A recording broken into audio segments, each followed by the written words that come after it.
selamat berjumpa kembali dengan AB Channel TV. Sebelum saya melanjutkan acara podcast dengan tamu yang spesial di wilayah Majalengka, izinkan saya untuk mengucapkan selamat HUT TNI ke-78. Semoga TNI semakin maju terus menjaga keutuhan NKRI. Baik, teman-teman AB Channel, di studio AB Channel ini kita sudah kedatangan tamu yang tadi saya ceritakan spesial. Wabil khusus spesialnya ini untuk rumah tangga dan anak-anak, kira-kira seperti itu. Nah, ini beliau Kang Aris, sehat Kang? Siap. Kumaha kabarna? Alhamdulillah sehat. Alhamdulillah. Nah, ini beliau ini Kang Aris, ketua LPAI Kabupaten Majalengka ya Kang. Nah, jadi Kang Aris ini baru 2 kali ketemu langsung ya Kang ya. Selebihnya itu via telepon ya. Jadi kalau saya perlu narasumber kaitan dengan persoalan anak-anak di Kabupaten Majalengka, jadi saya biasa telepon beliau untuk memberikan komentar-komentarnya. Nah, jadi Kang Aris tuh asli mana Kang? Kalau asli tinggal itu di Desa Mirat, Kecamatan Loi Munding. Oh, Mirat Loi Munding gitu nya. Betul. Berarti iya Mirat teh non kamari teh anu sempat rame teh wisata teh non? Wisata Cadas Gantung. Cadas Gantung eta kumaha kabarna? Ada Cadas Gantung? Masih landai. Masih menggantung gitu. Kang Aris, Kang Aris ini memang lahir di Mirat itu? Kalau asli lahir di Kecamatan Palasah, Desa Majasuka. Oh, Majasuka. Oke. Kalau tinggal di Desa Mirat. Jadi lahir umur sampai usia 5 tahun, kemudian tinggal di rumah ayah di sana, Desa Mirat. Di Desa Mirat. Ya. Oh, oke. Sudah berkeluarga belum, Kang? Alhamdulillah sudah. Sudah. Istri cukup satu ya? Ya, kan istri cukup satu gitu. Cukup satu. Tiap kabupaten. Ya, cukup satu lah. Bercanda Kang, bercanda. Oke. Kang Aris ini berkecimpung di dunia. Kalau LPA itu kepanjangannya Lembaga Perlindungan Anak Indonesia ya, Kabupaten Majalengka. Nah, berarti domain Kang Aris itu ke anak-anak ya, ke anak-anak. Nah, kapan Kang mulai menggeluti menggeluti dunia anak-anak itu kapan? Waktu itu 2014 setelah saya lulus dari Universitas Majalengka. Kemudian saya berangkat ke Jakarta waktu itu. Di Jakarta bareng kakak saya. Oh iya. Bergelut di sana. Karena di Jakarta itu kalau misalkan ingin survive di sana, itu ikuti kegiatan-kegiatan seminar, workshop dan lain sebagainya. Kemudian di Jakarta kalau nggak salah di daerah Kuningan waktu itu.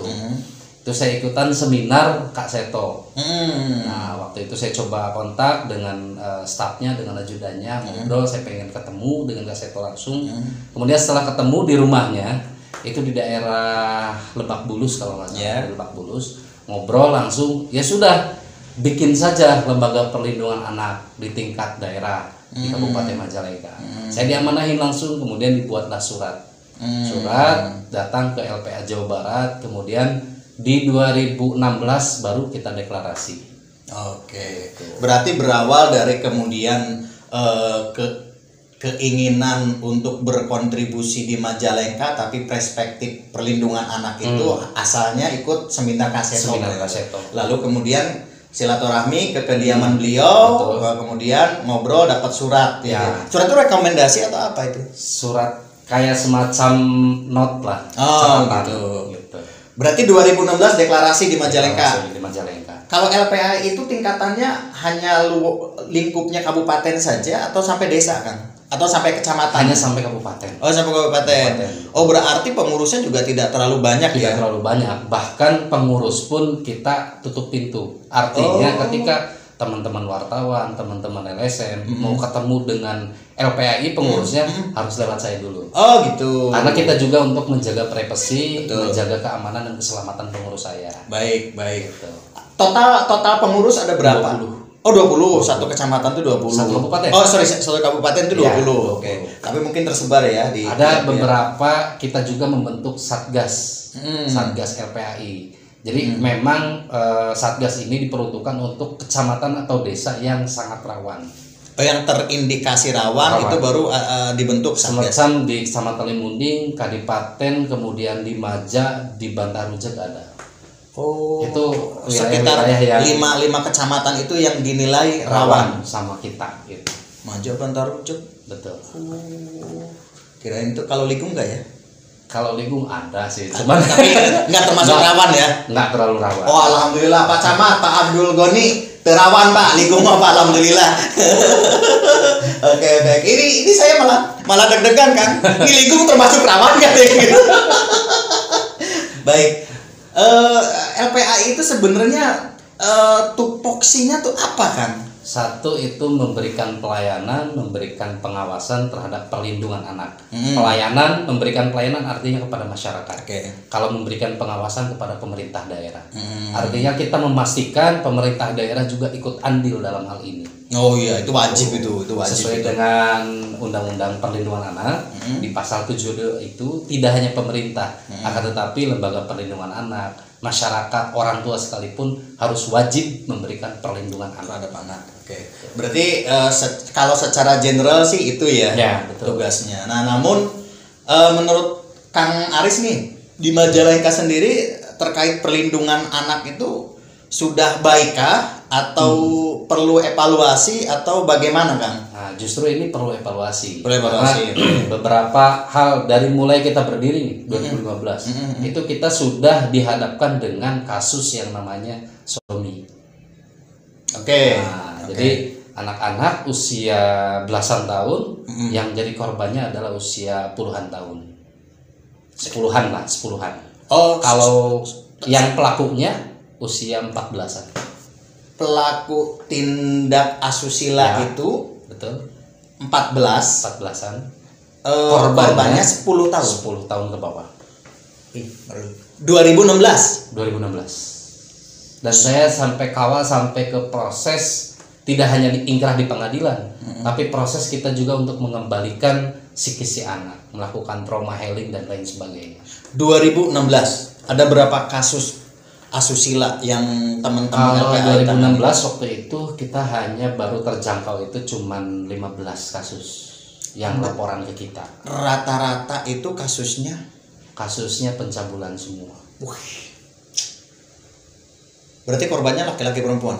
Korbannya laki-laki perempuan. Kalau dulu bahasa orang tua di tahun 90-an itu kita harus menjaga anak perempuan. Tapi di saat ini laki-laki perempuan harus dijaga semua. Nah, Kang, saya sejujurnya prihatin. Berarti sekitar 3 tahun. Ini pengalaman saya. 3 tahunan yang lalu, 2 tahunan lah. 2 tahunan itu saya menemukan case ada seorang oknum tenaga pendidik itu kok nge-WhatsApp ke siswanya, siswa bukan siswi nih, siswa. Tapi kok saya aneh gitu, kok saya aneh, begitu dilihat chatnya itu kok aneh gitu, aneh aja aneh. Terus kemudian malam-malam jam 11 jam berapa video call gitu dengan siswa. Nah kemudian saya coba selidiki kan, coba selidiki, diduga kuat memang, mohon maaf, ada kelainan.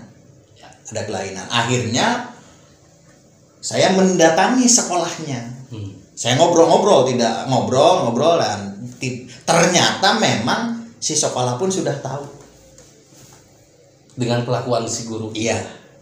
Terus alhamdulillah ketika saya ngobrol nggak begitu lama si oknum itu dikeluarkan dari sekolah itu. Dikeluarkan. Terus saya lihat dia dagang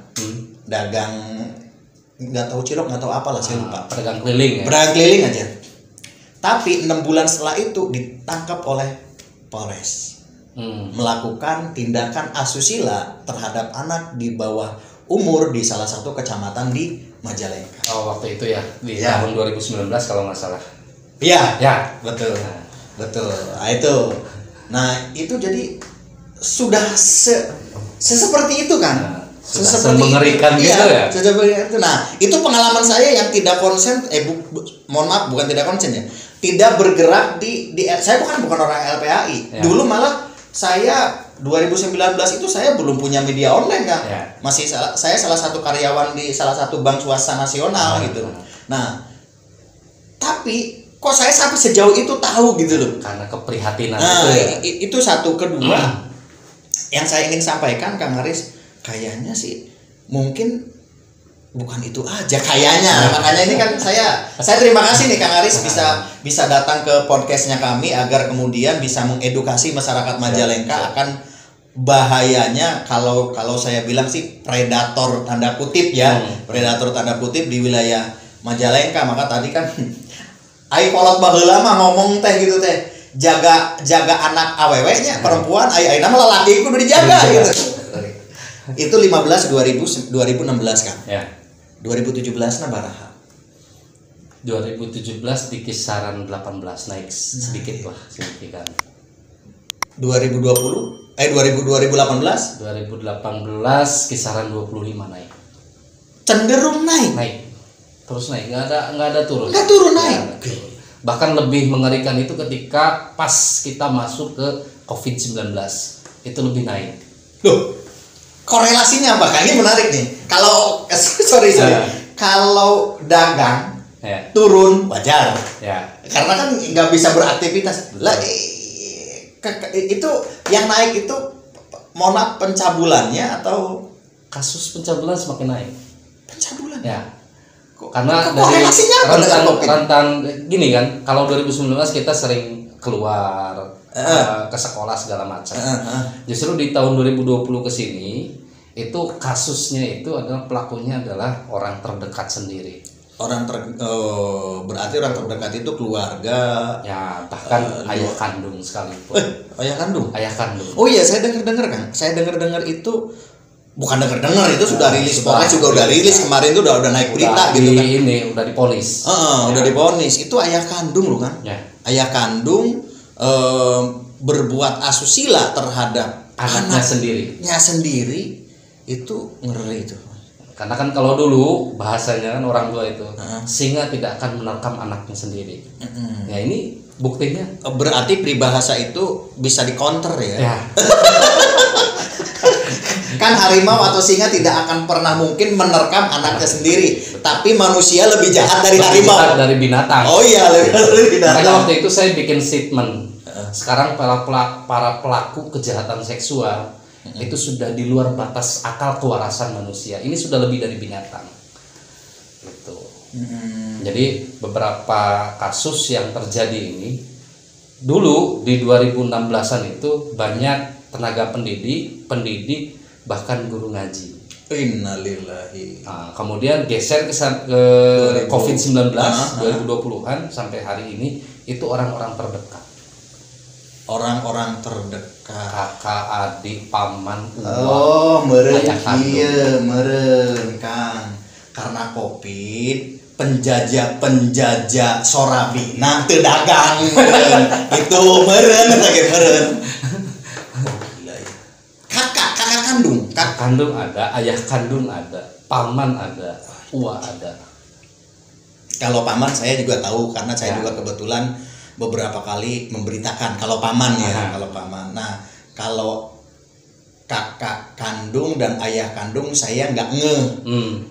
Seingat saya juga itu memang kami abchannel.id dikirim juga rilisannya oleh Polres gitu. Baru ngeh tadi gitu. Sampai ayah kandung. Tapi Kang ini ngobrol ya. Itu kondisi keluarganya seperti apa Kang sebenarnya yang ayah kandung ini? Ayah kandung itu. Jadi si anak ini waktu kecil itu dia di Jawa Tengah. Kemudian setelah besar baru ketemu dengan ayah kandungnya itu pas usia kelas 2 SMA. Pulanglah ke sini. Jadi sudah merasa bahwa dia bukan orang tua saya kan. Kemudian Kemudian si orang tua pun, si ayah kandung pun sudah merasa bahwa dia bukan anak saya karena dia tidak pernah dididik sama saya dari kecil. Pas ketemu, kemudian memang si anaknya ini tiap di dalam rumah itu pakaian segini. Kemudian pergaulannya memang begitu hebat lah dengan laki-laki karena dia sekolah di SMK yang notabene dia sekolahnya di teknik mesin. Itu kan bukan paknya perempuan. Betul. Iya, tanpa juga kemudian menyalahkan sekolahnya, tidak ya sama sekali. Cuman karena kondisi lingkungan di situ, pergaulannya gitu. Itu yang kakak kandung, berarti kan ayah kandung. Ayah kandung karena memang sudah lama gak ketemu tuh dari kecil di salah satu provinsi. Kemudian dibawa ketemu udah gede gitu. Ada sernya gitu. Kalau kakak kandung kan? Kalau kakak kandung karena kan COVID tuh. COVID lagi. Dia sering di rumah. Kemudian sama juga pakaiannya juga segini. Dari mulai situ ada ser-ser juga sama. Gitu. Berarti begini kan, kalau saya boleh menyarankan ya ke masyarakat Majalengka khususnya umumnya Indonesia, kondisi apapun di luar maupun di dalam rumah, pakaian tuh ya harus menutupi aurat. Gitu ya. Kita jangan iya mah dah muhrim, iya mah orang tua saya, iya mah kakak saya. Berarti jangan juga beralasan seperti itu ya. Tapi ada juga bahasa gini perempuan, loh ini hak saya, saya mau berpakaian seperti ini hak saya. Tapi kan ketika perempuan mereka sudah dijahili sama laki-laki, terima. Jadi lamun cerdas Kiai Ustadz Das Atlatif mah kan perempuan tolong bantu kami laki-laki jaga mata, perempuan harus jaga aurat. Kan gitunya kira-kiranya. Ya saya juga tidak munafik kan. Saya juga ketika di jalan teu didele merendah barang halus kan gitu kira-kira. Didele nya meureun da eta teh lain hak urang kan kira-kira. Makanya memang tadi kita juga orang tua juga harus bisa menjaga, keluarga juga harus bisa menjaga, kakak-kakak dan lingkungannya harus menjaga imannya. Kemudian mohon maaf perempuan juga harus menjaga tubuhnya, aurat. Nah mungkin seperti itulah. Berarti tadi balik lagi ke tadi Kang Aris. Berarti ini dari semenjak deklarasi LPHI di Majalengka, Kang Aris dan kawan-kawan ini berarti cenderung tingkat asusila yang menimpa anak itu meningkat. Lalu kemudian kayak saya dengar Majalengka itu ramah anak apa-apa gitu. Kabupaten layak anak. Kabupaten layak anak itu. Jadi itu secara administrasi kan. Administrasi. Karena saya coba buka ada beberapa indikator. Itu harus kabupaten ini ada SK Kabupaten Layak Anak, ada gugus tugas pencegahan kekerasan seksual pada anak. Kemudian ada lagi SK Desa Ramah Anak. Saya bilang tidak ada Desa Ramah Anak di Majalengka. Alasannya? Ini menarik nih alasannya. Karena begini, satu hal kecil saja di urusan musyawarah desa. Hal kecil musyawarah desa. Itu pemerintahan desa tidak pernah melibatkan kelompok-kelompok minoritas. Iya setuju. Penyandang disabilitas, kemudian anak-anak tidak ditanya. Karena gini contoh, hal kecil ketika si pemerintahan desa mau bikin gorong-gorong. Nah, gorong-gorong kan jangan sampai lubangnya besar loh. Iya dong. Harus memperhatikan kaki anak gimana. Nggak boleh apalagi untuk penyandang disabilitas. Kan begitu. Jadi tidak pernah memperhatikan usulan-usulan masukan dari kelompok-kelompok minoritas. Kalau itu juga memang sama Ulia kenal ya. Nah, Ulia juga pernah duduk di sini percis nih. Ulia juga cerita kayak gitu. Jadi di Musdes ini nggak ada tuh kami disabilitas dilibatkan. Nah artinya kan ini selaras dengan tadi yang dikatakan oleh Kang Aris bahwa tidak ada desa yang ramah anak. Sementara ini di Kabupaten Majalengka dasarnya dari apa? Sekelas kecil saja yang notabene-nya musyawarah desa nggak dilibatin teman-teman. Kan kira-kira seperti itu mungkin. Nah selanjutnya gimana Kang? Kenapa bisa tadi Kabupaten Layak Anak dinilai dari administrasi kan? Administrasi bab apanya? Satu, ini juga kan harusnya ada 4 nih dari Kabupaten Layak Anak. Ada 4 skala prioritas. Yang pertama harus ada lembaga dari masyarakat. Kita sudah ada nih. Kita sudah membantu pemerintah. Kemudian ada forum anak. Akang tahu nggak forum anak? Saya nggak tahu malah. Nah, forum anak ini adalah anak-anak yang usia di bawah 18 tahun berkelompok kemudian difasilitasi oleh pemerintah daerah. Nah, Majalengka sudah ada.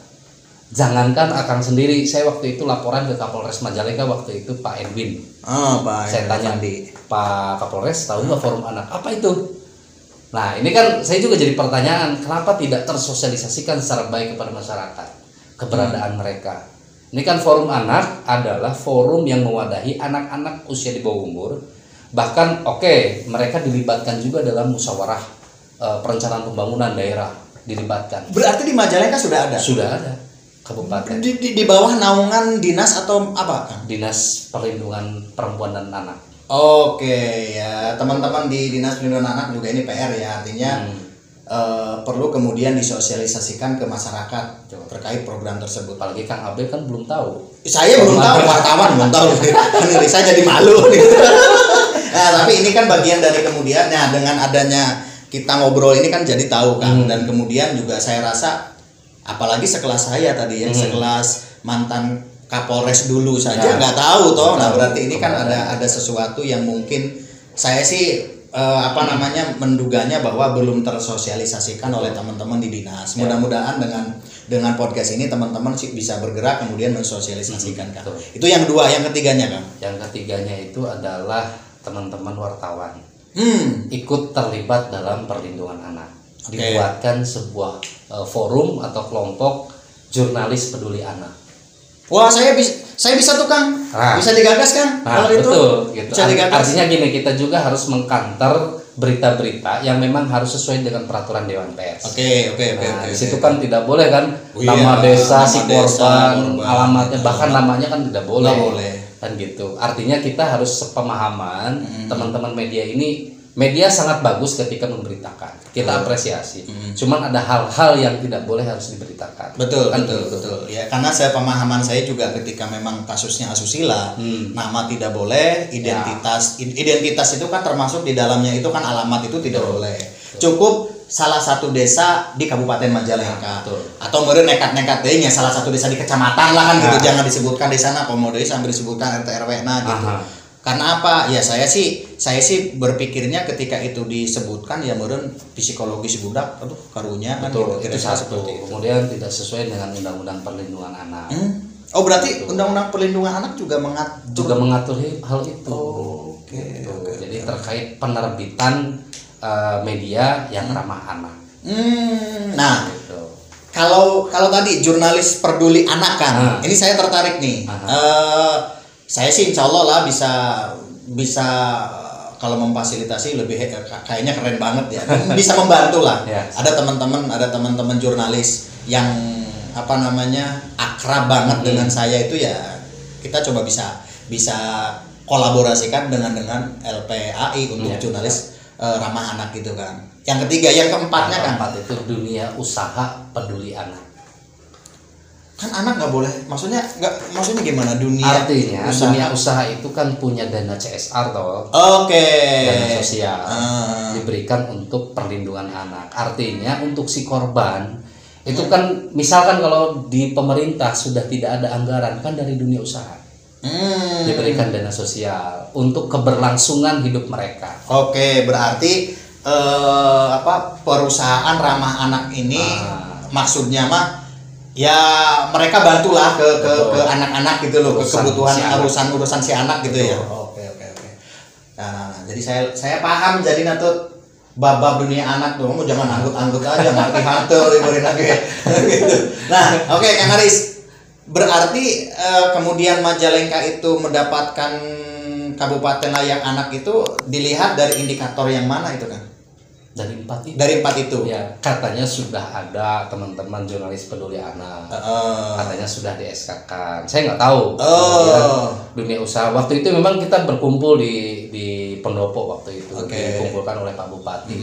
Ada katanya perusahaan-perusahaan yang peduli anak. It's okay kalau perusahaan secara perusahaan masing-masing. Tapi kan ini harus diikatkan. Ya. Siapa ketuanya, siapa yang mengkoordinir kan gitu. Biar lebih enak gitu. Betul ya, mudah-mudahan aja saya juga berkeyakinan bahwa ketika itu penghargaan itu diturunkan juga kan mungkin dasarnya juga tidak sembarangan asal nunjuk ya. Namun kemudian saya sih berharap kalau memang sudah terbentuk yang 4 indikator itu ya agar dimaksimalkan saja lah, kira-kira seperti itu. Baik Kang Aris, ini saya juga agak bingung kalau cerita asusila terhadap anak kan. Ya. Tadi ngeri-ngeri sedap, bahkan tadi kan ngobrol saya sampai merinding ada orang tua yang kemudian bertindak asusila terhadap anaknya, kemudian kakak, paman. Artinya kan kalau Kang Aris punya data di Majalengka nih, itu dari sekian totalnya berapa kasus Kang sampai detik sekarang yang Kang Aris tangani? Yang LPAI tangani hari ini lebih dari 150-an. Dan 150 kasus asusila yang menimpa anak, rata-rata usia yang ini rentan usianya korban itu di usia anak-anak SMP. Persentase laki-laki perempuannya kan? Persentasenya perempuan itu 60%, laki-laki 40%. Oh. Tapi kan ketika kasus asusila ini tidak berhenti kepada si pelakunya ditangkap, diponis, dia dipenjara. Ya. Ada proses lainnya atau ada korban bagaimana? Posisinya gini, karena kan kalau kasus pembunuhan itu lebih mudah, lebih gampang. Oh iya, ada bukti dan lain sebagainya. Udah meninggal tidak ditangkap kan gitu. Tapi kalau kasus asusila, kemudian kasus pemerkosaan itu sangat rumit. Karena kenapa? Contoh hal kecil aja, ketika kita mau berhubungan badan dengan istri kita, masa kita mau ngasih tahu ke orang-orang? Kan nggak perlu juga kan gitu. Artinya bahasanya ketika si anak, kemudian anak laki-laki ataupun anak perempuan, ketika kita mau cabuli misalkan ya, kita sebagai pelaku kita mau cabuli, apakah kita harus ngasih tahu ke yang lain? Kan begitu. Kan bahasanya nggak ada saksi, nggak ada yang melihat. Kan si anak juga kan korban berikut saksi kan begitu. Jadi kalau ayah saksi mah tuh nyamannya nyolong ngomong kan kira-kira gitu. Seperti itu ya. Terus kemudian juga ini yang perlu juga pemahaman kita harus bareng-bareng harus disamakan nih terkait pelaporan kasus asusila ini untuk anak-anak. Karena ini kan yang saya pahami adalah bahwa ini bukan delik aduan tapi delik biasa. Karena kenapa teman-teman baik di Polsek ataupun di Polres pemahamannya ini orang tua harus datang, orang tua harus yang melaporkan.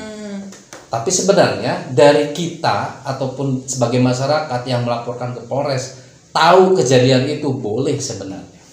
Oh berarti bukan tidak harus korban atau orang tua korban ketika kasus anak ini. Betul.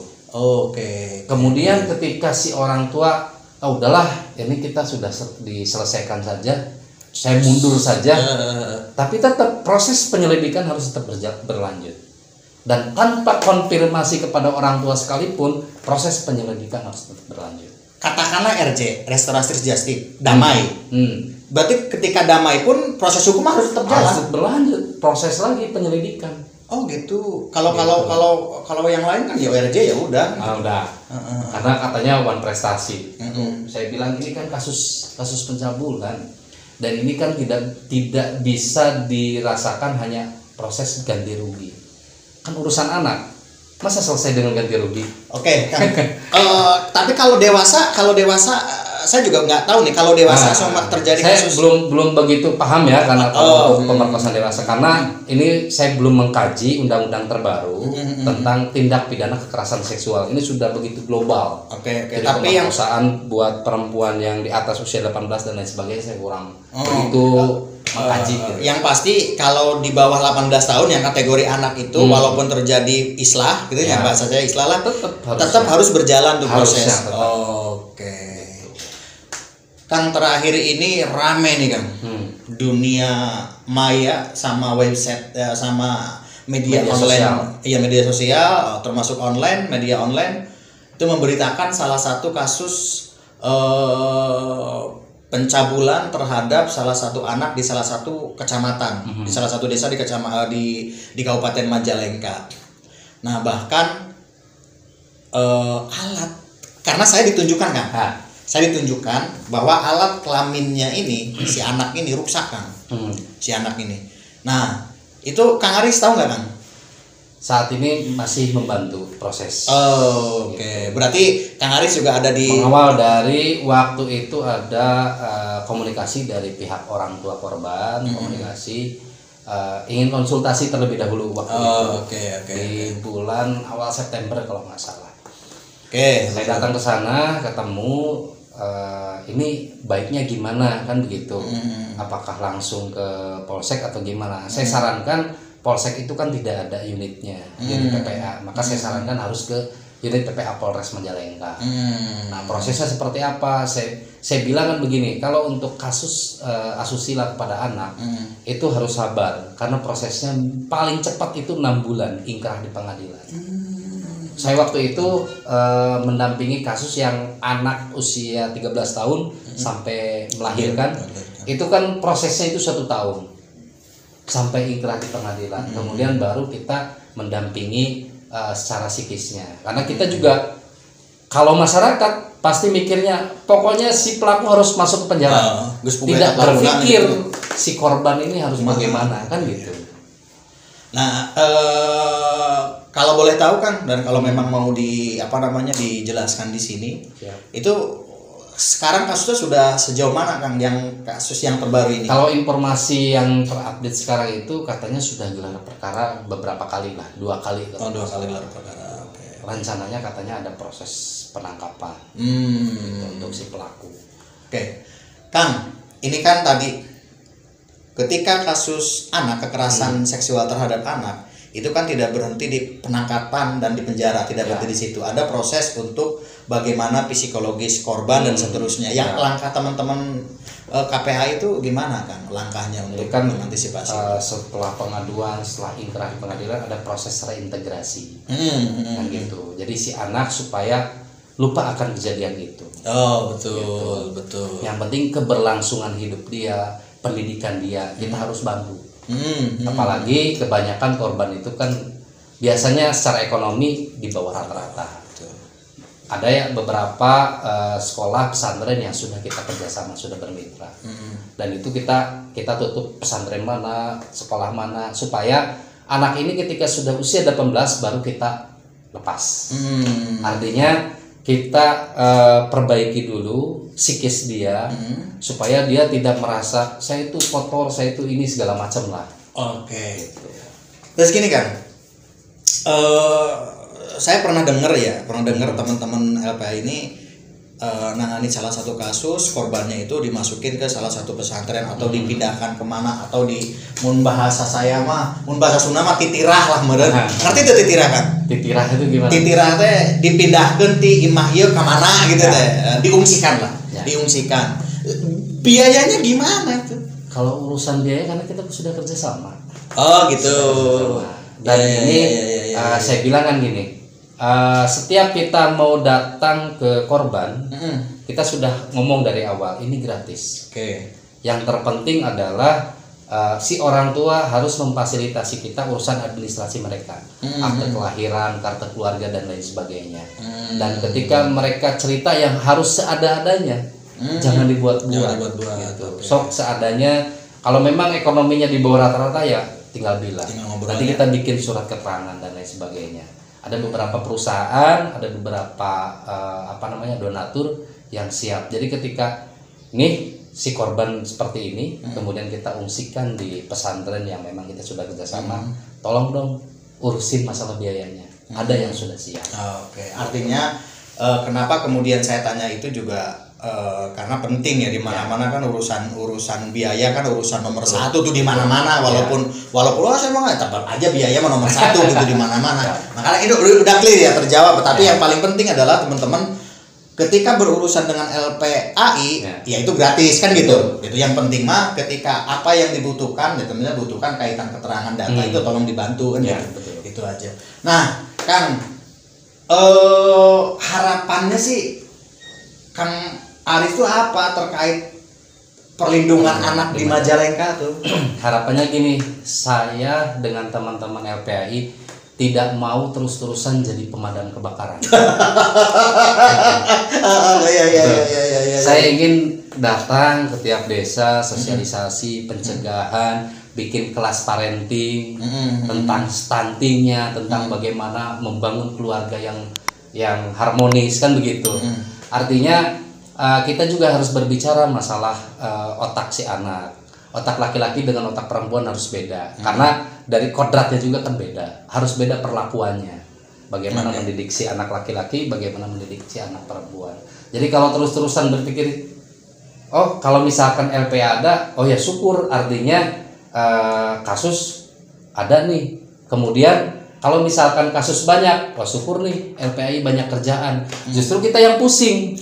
Ini kasus yang ini seperti ini, kasus yang ini seperti ini. Bahkan kita ketika ngobrol dengan beberapa orang tua korban, saya sering ngobrol di luar pembicaraan. Artinya kalau kasus anak, oh begini kasusnya.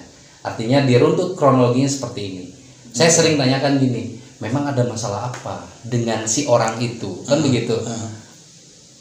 Kalau misalkan dengan kasus yang ininya dengan paman, dengan uak, saya tanyakan ke bapaknya, ini memang ada kaitan apa, masalah apa? Ketika dia ngomong ternyata tentang harta warisan, tentang ekonomi dan lain sebagainya. Apakah si anak harus jadi korban? Saya bilang. Itu logis nggak menurut Kang Aris? Nah itu dia, saya bilang. Ini kok anak-anak harus jadi korban?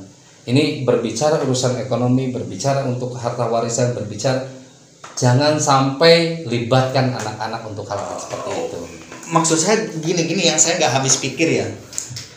Saya minum dulu ya. Iya, sambil minum. Jadi yang saya asa asup ke logika saya kan, kalau misalkan akan posisinya sebagai penyidik, pasti yang ditanya kronologisnya toh. Iya. Saya mencoba keluar dari situ. Emang kenapa? Emang ada apa? Ada masalah apa? Kan begitu. Ini coba keluar dulu dari kronologis. Betul. Nah, cuman jawabannya tuh menurut saya tadi kan, ini mah versi saya ya. Alasan kemudian warisan, anaknya harus disakiti dengan cara gitu kan. Sorry. Kalau memang warisannya enggak sih buku bapak aja nggak urusan kan kira-kira seperti itu kan. Seperti itu gitu. Dah, mau urusan aja mana warisan tak adil, mana buku dia. Akalan kan kira-kira seperti itu. Tapi kalau kita yang berpikir oh iya, aku budak. Aduhnya. Ya itulah kan realitanya kan realitas kehidupan kita itu. Oke, Kang, mungkin terakhir silahkan nanti ke kamera harapan Kang Aris terhadap pemerintah Kabupaten Majalengka dan pesan Kang Aris terhadap anak-anak di Kabupaten Majalengka. Silakan Kang. Buat pemerintah daerah dan untuk masyarakat, mohon kalau berbicara urusan anak jangan hanya melindungi anak kita sendiri, anak kandung sendiri, akan tetapi semua anak yang di seluruh Majalengka bahkan di Indonesia, siapapun itu, anak siapapun itu, kita harus melindungi karena sesuai dengan amanat undang-undang, baik pemerintah ataupun masyarakat bahkan orang tua sekalipun harus melindungi anak semua seluruh Indonesia. Terima kasih. Baik teman-teman, ini karena durasinya juga agak mepet, sudah adzan kan? Sudah adzan. Sebenarnya saya pengen ngobrol lebih panjang. Kan kapan-kapan lah kita podcastnya di sana tuh di sekretariat LPA itu. Sesi berikutnya ya. Oke. Baik teman-teman AB Channel, itu obrolan kami dengan Kang Aris selaku Ketua LPAI Kabupaten Majalengka. Mudah-mudahan bermanfaat. Assalamualaikum warahmatullahi wabarakatuh.